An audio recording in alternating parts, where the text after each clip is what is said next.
Hello everyone, it's Shane Kanto, your Wasteland reviewer, and I'm here to review Where'd You Go, Bernadette? And I remember seeing the first trailers for this and thinking, this looks so stupid.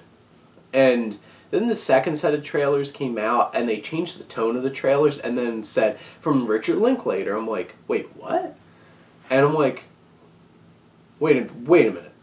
As in, one of the best creative forces of the past 10-15 years of cinema, and even going back to the 90s when he did Dazed and Confused and did so many great films. And I'm like, how's this film just kind of dropping here? The Last Flag Flying didn't get a whole lot of attention from a lot of people, but I'm like, this Richard Linklater movie's just kind of dropping here. And apparently I heard that this film has been pushed back so many times, and I'm like, that's weird. And then I watched it, I'm like, now I can see why, because it was really disappointing.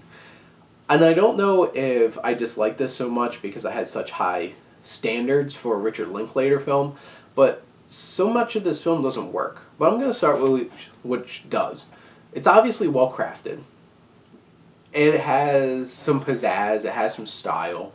There's about this woman who has all these psychological issues. She used to be a big artist, really great artist, who's married to this tech mogul, and they have a daughter. They're in a slummy, falling apart house.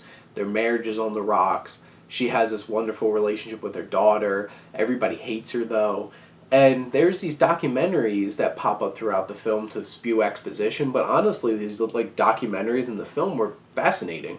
And it had some, Megan Mullally, as in Tammy 2 from Parks and Rec, and Nick Offerman's wife's in them, Steve Zahn's in him. That's where you get some Lawrence Fishburne, and just okay, I really like this.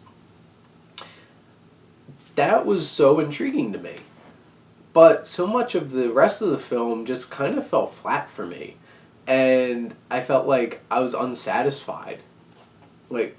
Bernadette's so unlikable, and Cate Blanchett kind of just feels like she's going through some scenes. Some scenes she feels like she has some energy, but most of them it's just I'm just completely crazy neurotic, blah, blah, blah, blah. Most of the film is just okay. Not the best performance I've seen from Cate Blanchett. Billy Crudup's character, really, he's an asshole in some scenes, and other scenes you're made to feel like he's this crazy villain, but honestly, sitting through this film, I felt like he has some right to be upset about some things in this film, but the whole entire film portrays him as you're always wrong and you're a jerk.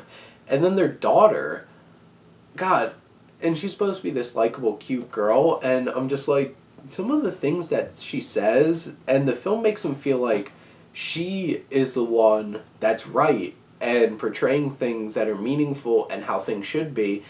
And I'm just no, that's messed up. And I felt so many of the characters, the three main characters in this film, were so unlikable. I'm just I don't feel connection to any of you.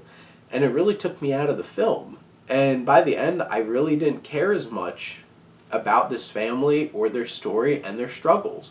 This film had a lot to work with, and I felt like it was just kind of squandered, and has this weird tone to it that just feels And the dialogue feels so artificial and fake, which sucks because Richard Linklater is so well known for making great, really realistic screenplays that feel very real and captures human emotions, and this film just didn't do it.